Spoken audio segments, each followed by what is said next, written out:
Hello बच्चों, कैसे हैं आप लोग। तो आज हम लोग पढ़ाई करने वाले हैं करंट इलेक्ट्रिसिटी और इस चैप्टर के अंतर्गत हम लोग आज 3 पॉइंट पर यानी 3 टॉपिक्स पर हम लोग का डिस्कशन होगा। जिसमें कि हमारा पहला पॉइंट क्या है, हमारा पहला पॉइंट है डायरेक्शन ऑफ कन्वेंशनल करंट, यानी कि एक कन्वेंशन बनाया गया है और उस कन्वेंशन के अकॉर्डिंग जो करंट होता है उसको हम लोग कहते हैं डायरेक्ट कन्वेंशनल करंट। और कन्वेंशनल करंट का डायरेक्शन क्या होता है, तो इस बात में हम लोग आज डिस्कशन करेंगे। फिर हमारा नेक्स्ट टॉपिक होगा ओम्स लॉ, जो कि आपके एग्जाम्स के लिए बहुत ही इम्पोर्टेंट है। और ओम्स लॉ से ही हम लोग का न्यूमेरिकल्स पोर्शन जो अच्छे जो सवाल होते हैं वो ओम्स लॉ से बनते हैं। तो अब हम लोग आज जो है हम लोग बात करेंगे ओम्स लॉ पे। फिर हमारा अगला पॉइंट क्या होगा, रेजिस्टेंस। तो मैंने आपको पहले ही बोला था कि इस पूरे चैप्टर में 2 पॉइंट जो है वो सबसे इंपॉर्टेंट पॉइंट है। और पहला पॉइंट हमारा आता है रेजिस्टेंस, देन दूसरा पॉइंट आता है करंट। यानी इस पूरे चैप्टर में हम लोग 2 चीजों पर ज्यादा ध्यान देते हैं, एक रेजिस्टेंस निकालना और दूसरा करंट निकालना। ठीक है बच्चों। तो जो लोग आज जो एक करंट इलेक्ट्रिसिटी का हमारा कौन सा लेक्चर होगा, तो ये करंट इलेक्ट्रिसिटी का हमारा तीसरा लेक्चर है। ठीक है। तो जो पीछे के लेक्चर नहीं देखे हैं या जो जिनको आज जो पढ़ाएंगे इस पर अगर कुछ परेशानी होता है तो वो जाके, ठीक है, वो जाके सेकेंड लेक्चर और फर्स्ट लेक्चर को देखेंगे तो उनका डाउट दूर हो जाएगा। ठीक। तो चलो बच्चों, हम लोग लास्ट क्लास में कहाँ तक पढ़े थे, तो पोटेंशियल एंड पोटेंशियल डिफरेंस को समझे थे। अब हम लोग बढ़ते हैं आगे। तो हमारा पहला point direction of conventional current. ठीक। और मैं आपको बता दूं कि करंट इलेक्ट्रिसिटी पढ़ रहे हैं तो करंट का बच्चों क्या होता है, चलिए हम थोड़ा सा रिकॉल कर लेते हैं। तो करंट का मतलब होता है फ्लो, इलेक्ट्रिसिटी का मतलब क्या होता है, चार्ज। ठीक है। तो फ्लो ऑफ चार्ज, करंट का मतलब या करंट इलेक्ट्रिसिटी का मीनिंग क्या है, फ्लो ऑफ चार्ज। ठीक। फ्लो ऑफ चार्ज कब होता है, जब पोटेंशियल डिफरेंस होगा। पोटेंशियल डिफरेंस के बिना चार्ज का फ्लो पॉसिबल नहीं है। ठीक है। तो इसलिए हम लोग एक पॉइंट पढ़े थे पोटेंशियल डिफरेंस। तो डायरेक्शन ऑफ कन्वेंशनल करंट क्या होता है, जैसे कि अगर बात करें कि कंडक्टर और इंसुलेटर, कंडक्टर और इंसुलेटर, तो कंडक्टर और इंसुलेटर में बेसिक डिफरेंस क्या है, तो कंडक्टर के पास large number of free electrons होते हैं और इंसुलेटर के पास फ्री इलेक्ट्रॉन्स नहीं होते हैं। ये 2 बात होता है कि इंसुलेटर जैसे कि प्लास्टिक का बना हुआ पेन है, ये पेन क्या है, पेन इंसुलेटर है। क्यों, क्योंकि इसको जो पोटेंशियल डिफरेंस इस पे हम लोग अप्लाई करेंगे तो इसके पास चलने के लिए या दौड़ने के लिए फ्री इलेक्ट्रॉन्स अवेलेबल नहीं है, जबकि कंडक्टर्स के पास फ्री इलेक्ट्रॉन्स लार्ज अमाउंट में है, बहुत ज्यादा है। ठीक। तो डायरेक्शन ऑफ कन्वेंशनल करंट आइए। तो देखिए एक कन्वेंशन लिया हुआ है, मतलब माना गया है, आज से पहले के लोग इसको ऐसे ही मान के चलते आ रहे हैं, तो हमको भी मान के चलना होगा। ठीक है। जैसे कि देखिए कोई भी कंडक्टर के अंदर 2 तरह के चार्ज होते हैं, पॉजिटिव चार्ज और नेगेटिव चार्ज। अगर चार्ज कैरियर की बात करें तो चार्ज कैरियर में क्या है, या तो इलेक्ट्रॉन होगा या तो प्रोटॉन होगा। तो देखो बच्चों, कहा ये जा रहा है कि अगर पॉजिटिव चार्ज का मूवमेंट, पॉजिटिव चार्ज का मूवमेंट इस प्रकार से लेफ्ट टू राइट हो रहा है तो कन्वेंशनल करंट का डायरेक्शन किधर होगा, तो करंट का डायरेक्शन किधर माना जाता है, along the flow of positive charge. तो जिधर पॉजिटिव चार्ज का फ्लो होता है उधर ही में करंट का फ्लो होता है। ठीक है। यानी कि the direction of conventional current is taken along the direction of flow of positive charge. अगर मान लीजिए कि एक और दूसरा कंडक्टर है, ठीक है, एक और दूसरा कंडक्टर है, ओके, और इसमें निगेटिव चार्ज है, इसमें क्या है, निगेटिव चार्ज, इस प्रकार से लेफ्ट टू राइट जा रहे हैं। किधर जा रहे हैं, लेफ्ट टू राइट। तो कन्वेंशनल करंट का डायरेक्शन किधर लिया जाएगा, तो कन्वेंशनल करंट का डायरेक्शन लिया जाएगा opposite to the flow of negative charge. तो ये हमारा पहला पॉइंट रहा। उम्मीद करते हैं कि सारे बच्चों को समझ में आ गया होगा। तो यहाँ पे 2 बात सिखाया मैंने आपको कि जिधर पॉजिटिव चार्ज जाएगा, ध्यान सुनिएगा, जिधर पॉजिटिव चार्ज का फ्लो होगा उसी डायरेक्शन में करंट मूव करेगा। Very simple. ठीक है। जिधर पॉजिटिव चार्ज फ्लो करता है उसी डायरेक्शन में करंट फ्लो करता है। जिधर नेगेटिव चार्ज फ्लो करता है उसके उल्टा डायरेक्शन में या उसके अपोजिट डायरेक्शन में करंट फ्लो करता है। ठीक, एक और इसमें जो इंपॉर्टेंट बात है, काफी महत्वपूर्ण बात, जिसका इस्तेमाल हम लोग न्यूमेरिकल्स वगैरह बनाने में करेंगे, थोड़ा ध्यान दीजिएगा, वो क्या है, थर्ड पॉइंट। जैसे कि ये मान ले पहला पॉइंट समझा तुम, दूसरा पॉइंट समझा और तीसरा पॉइंट की बात करते हैं। एक कन्वेंशनल करंट नहीं है। देखिए ये एक कॉन्सेप्ट है। अगर मैं बोलूं कि मेरे पास दो कंडक्टर हैं, दोनों के दोनों पॉजिटिवली चार्ज हैं, दोनों के दोनों क्या है बच्चों, पॉजिटिवली चार्ज, दोनों का पॉजिटिवली चार्ज।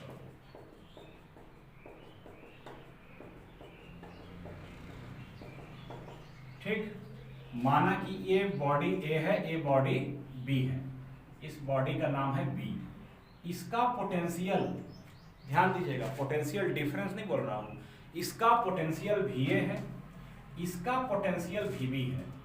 अब इन दोनों को एक कनेक्टिंग वायर से मैंने कनेक्ट कर दिया। अब इन दोनों को मैं क्या किया हूं, मैं इन दोनों को एक कनेक्टिंग वायर से कनेक्ट किया। ठीक, अब इसको कनेक्ट कर दिए तो दिमाग अपने से लगा कि क्या करंट फ्लो होगा कि नहीं होगा। मैंने अभी कुछ बोला नहीं है, अभी सोचना है आपको। दो स्फीयर है, ठीक है, दोनों स्फीयर को मैंने पॉजिटिवली चार्ज कर दिया है। अब दोनों स्फीयर को एक कनेक्टिंग वायर से जोड़ दिया। ठीक, कनेक्टिंग वायर है जो तार होता है, उस तार से मैंने इसको कनेक्ट कर दिया। तो करंट फ्लो होगा कि नहीं होगा। तो करंट फ्लो होने के लिए नेसेसरी कंडीशन क्या है, पोटेंशियल डिफरेंस का होना।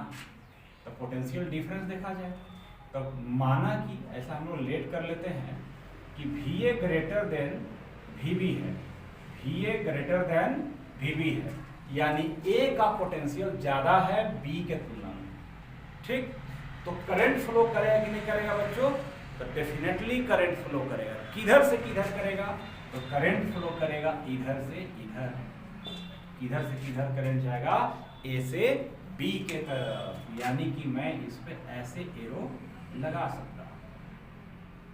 ठीक है, A से B के तरफ करंट फ्लो करेगा, यानी एक कॉन्सेप्ट यहाँ पे क्या डेवलप होता है, तो कॉन्सेप्ट डेवलप हुआ कि current flows from higher potential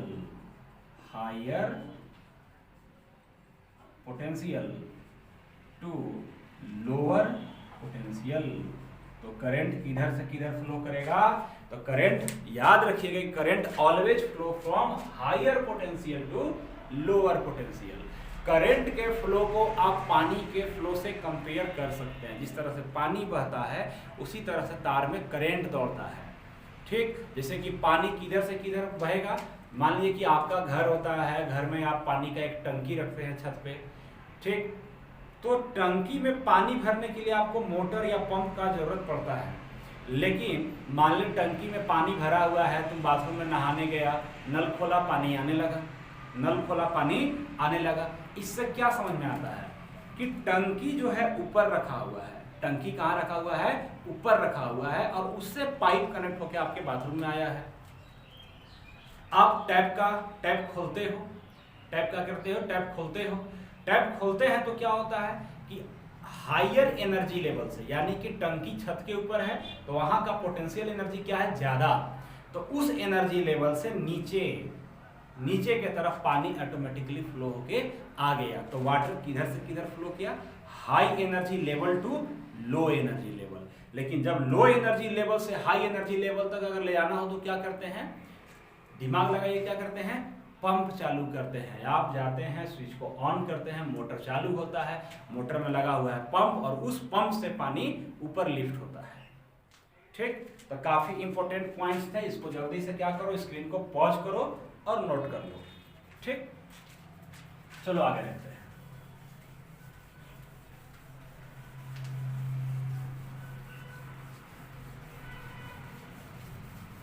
चलिए, तो इसी प्रकार से यहाँ पे एक और छोटा सा चीज आता है जिसको बोलते हैं बैटरी, जिसको क्या हम लोग बोलते हैं, बैटरी।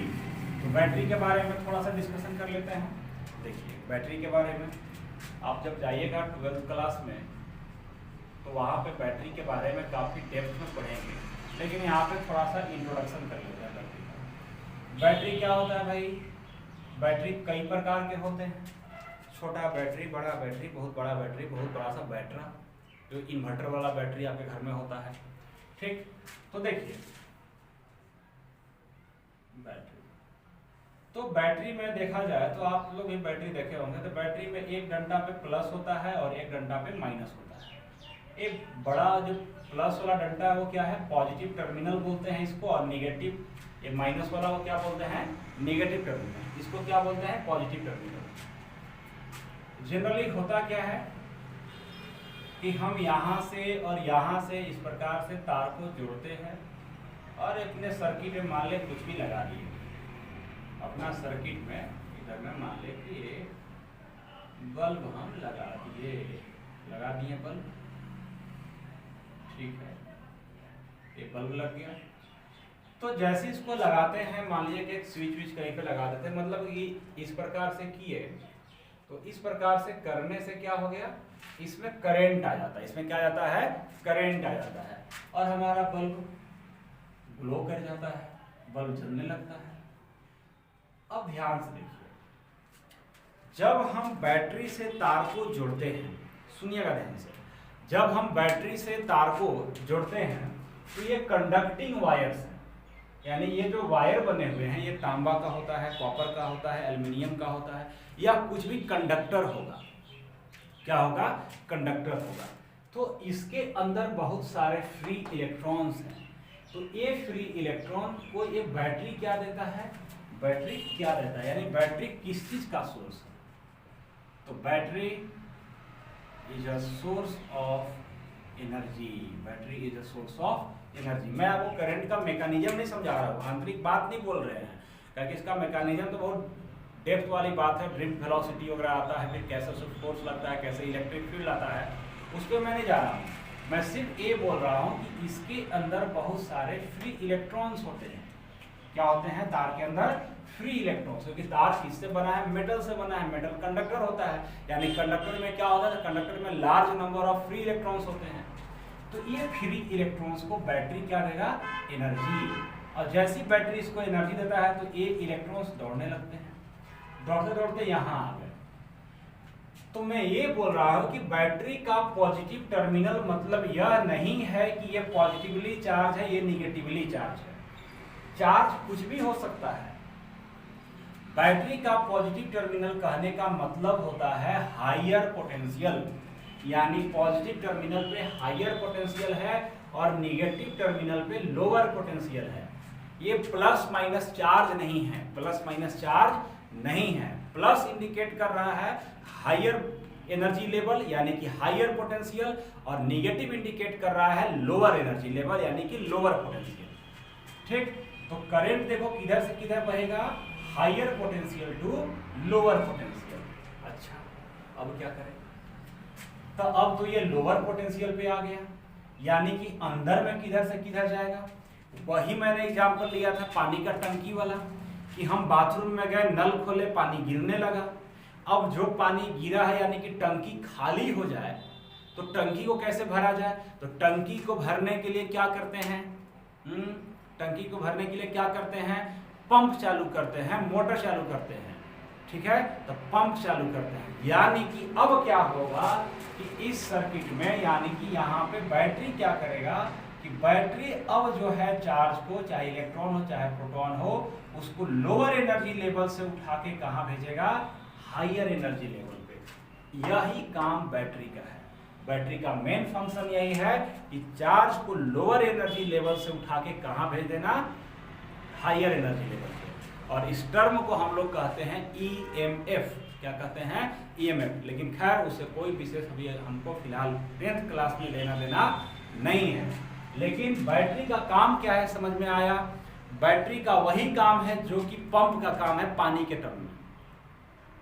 पानी के मूवमेंट में, पानी के फ्लो में जो काम पंप का है वही काम यहाँ पे कौन कर रहा है? बैटरी। पंप क्या कर रहा है कि नीचे से यानी कुएं से या फिर आपका जो बोर है उससे पानी को उठाकर कहाँ ले जा रहा है? टंकी में। ठीक है, पंप का काम है। ठीक, तो वही काम बैटरी का है कि बैटरी क्या करता है कि चार्ज को लोअर एनर्जी लेवल से या फिर लोअर पोटेंशियल से हायर पोटेंशियल तक लेके जाता है। ये बैटरी का फंक्शन है। ये कैसे होता है, अंदर में क्या है, तो बैटरी के अंदर में कुछ केमिकल्स होते हैं, उनको कहा जाता है इलेक्ट्रोलाइट। इनको क्या कहते हैं, इलेक्ट्रोलाइट। तो ये काम कौन करता है, electrolyte of the cell, electrolyte of the cell. Very good, इसको भी थोड़ा सा अपने भाषा में जो समझ में आया उसको नोट कर लेना, ठीक है। ये कहीं एग्जाम में नहीं पूछेगा, ये अंडरस्टैंडिंग के लिए है कि आप इसको क्या कीजिए कि कहीं अपने भाषा में 2-4 लाइन खुद से बना के लिख लो, ठीक। तो ये था फंक्शन ऑफ सेल। बहुत अच्छा।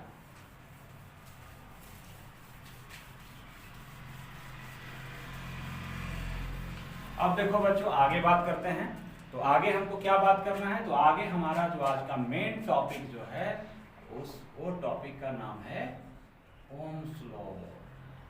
उस टॉपिक का क्या नाम है, ओम्स लॉ। देखिए ये लॉ है, क्या है, इट्स अ लॉ।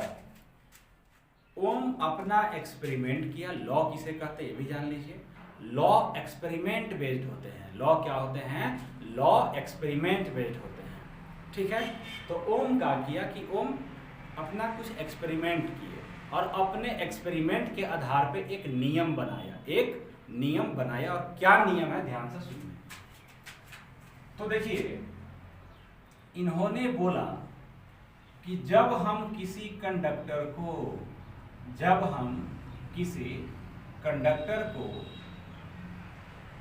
कंडक्टर को बैटरी से जोड़ते हैं, या यूं कहा जाए कि जब किसी कंडक्टर पर पोटेंशियल डिफरेंस अप्लाई किया जाता है, वोल्टेज अप्लाई किया जाता है, तो उस कंडक्टर में करंट आ जाता है। ये सब कोई जानता है भाई कि जब हम बैटरी से कोई तार को जोड़ देंगे या कोई बल्ब वगैरह लगा देते हैं तो उसमें करंट दौड़ने लगता है। सिंपल सी बात है, इसमें कोई भारी भरकम बात नहीं है। इन्होंने भी यही कहा कि whenever a potential difference is applied across the ends of a conductor, then a current is flowing in the conductor, अच्छी बात है। इन्होंने क्या कहा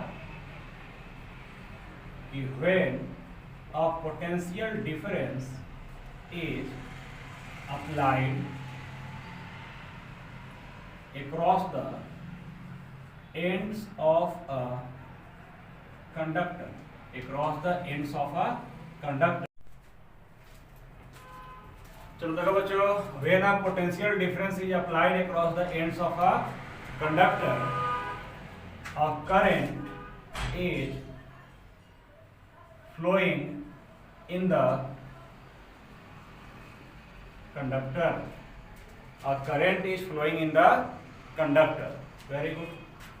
फिर इन्होंने क्या बोला, ये तो कॉमन सी बात है, पूरा दुनिया जानता है कि जब हम किसी कंडक्टर को एक बैटरी से जोड़ेंगे तो इस कंडक्टर में क्या आ जाएगा, तो इस कंडक्टर में करंट आ जाएगा, ठीक है। इसमें करंट दौड़ने लगा।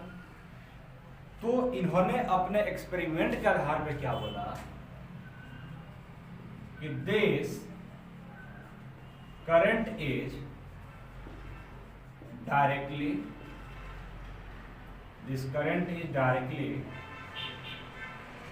proportional to the applied potential difference।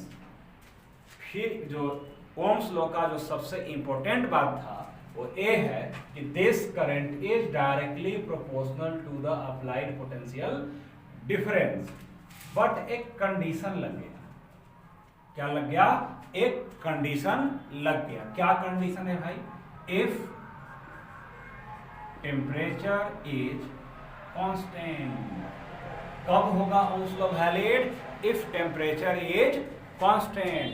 Temperature क्या होना चाहिए बच्चों, तो टेम्परेचर कांस्टेंट होना चाहिए। टेम्परेचर क्या होना चाहिए, तो टेम्परेचर कांस्टेंट होना जरूरी है, ठीक। अगर मैं अकॉर्डिंग टू ओम्स लॉ इसको लिखने जाऊं तो क्या लिखेंगे, देखो। अगर मैं बोलूं कि इस कंडक्टर के थ्रू कितना करंट बह रहा है, अगर मैं बोलूं कि इस कंडक्टर के थ्रू I करंट बह रहा है, आई करंट फ्लो हो रहा है, तब यहाँ पे लिखा जाएगा कि V proportional to I, V proportional to I। अब देखिए सॉरी क्या लिखा हुआ है, this current is directly proportional to applied potential difference. The current किसके प्रोपोर्शनल है, तो करंट V के प्रोपोर्शनल है अकॉर्डिंग टू ओम्स लॉ, जो लॉ वहां पे लिखा हुआ है। अब देखिए अगर मैं इस V को इधर कर दूं और I को उधर, तो V प्रोपोर्शनल टू क्या हो जाएगा, I। अब जब यह प्रोपोर्शनल हटेगा तो क्या आएगा, तो जब यह प्रोपोर्शनल हटेगा तो ये कांस्टेंट आएगा, जिसको लिखते हैं हम लोग R, जिसको क्या लिखते हैं R। ये R क्या है बच्चों, तो R पे देखिए दिमाग लगाते हैं, R क्या है, where R equal to constant, where R equal to constant। ठीक, अब इस कांस्टेंट को क्या कहते हैं बच्चों, वही चीज जो हम लोग को पढ़ना है, जिसके आगे लिखे थे रेजिस्टेंस। इस R को क्या कहते हैं, R यहाँ पे कांस्टेंट है, और इस कांस्टेंट को क्या कहते हैं बच्चों, तो इस कांस्टेंट को सर कहा जाता है रेजिस्टेंस। क्या कहा जाता है, resistance of the conductor, resistance of the conductor. बहुत बढ़िया। चलिए देखिए थोड़ा सा और इसमें, अगर मैं इसको आगे पीछे कर दूं तो क्या हो जाएगा, देखो तो ध्यान से देखा जाए तो R इक्वल टू होगा V by I, R equal to V by I. ठीक, अगर मैं इसका SI यूनिट की बात करूं कि SI यूनिट क्या होगा, तो SI यूनिट देखा जाए तो SI यूनिट ध्यान से देखिए आप निकाल सकते हैं। जब देखिए यहाँ पे एक V क्या है, तो V is a potential difference, potential difference का यूनिट वोल्ट। I क्या है, I करंट, तो SI unit of current is ampere. बहुत अच्छा, तो वोल्ट पर एम्पियर। लेकिन ओम क्या थे, ओम एक साइंटिस्ट थे, तो भाई इनको भी क्रेडिट चाहिए, तो इस रेजिस्टेंस का यूनिट इनके नाम पे रखा गया, यानी हम वोल्ट पर एम्पियर को बोलते हैं ओम। क्या बोलते हैं, ओम। ये लॉ का क्या नाम है, ओम्स लॉ। जॉर्ज साइमन ओम एक साइंटिस्ट थे, उन्हीं के नाम पे है। तो रेजिस्टेंस का SI यूनिट क्या होता है बच्चों, तो रेजिस्टेंस का SI यूनिट होता है ओम। स्क्रीन को पॉज कीजिए और इसको जल्दी से नोट कीजिए। तो देखो बच्चों, आज का हमारा लास्ट टॉपिक जो है, आज का लास्ट टॉपिक चैप्टर का लास्ट टॉपिक नहीं है, तो आज का हमारा जो लास्ट टॉपिक है, हम लोग वहां पे आ गए रेजिस्टेंस पे। किस पे आ गए, रेजिस्टेंस पे, कि रेजिस्टेंस होता क्या है। तो देखिए ध्यान से यहाँ पे कि रेजिस्टेंस जो टर्म है एक ओम्स लॉ से निकल के आया, और ओम्स लॉ क्या है, तो ओम्स लॉ आया था V equal to R I. अभी हम लोग यहीं पे थे, हमारा ओम्स लॉ इक्वल टू क्या आया था, ओम्स लॉ के अकॉर्डिंग क्या आया था, V equal to R I. और ये R क्या था, तो ये R प्रोपोर्शनलिटी के हटने के बाद आया था, यानी R एक कांस्टेंट है। R क्या है, R कांस्टेंट है, जिसे कि क्या कहा जाता है, रेजिस्टेंस ऑफ अ कंडक्टर, और इस R को हम लोग कहते हैं resistance of a conductor. Okay, तो R कांस्टेंट है, तो सबसे पहली बात तो यहीं पे आ जाता है कि क्या R वोल्टेज और करंट पे डिपेंड करता है। यानी कि अगर मैं लिखूंगा कि R equal to V by I, तो एक सवाल क्या बना यहाँ पे कि क्या रेजिस्टेंस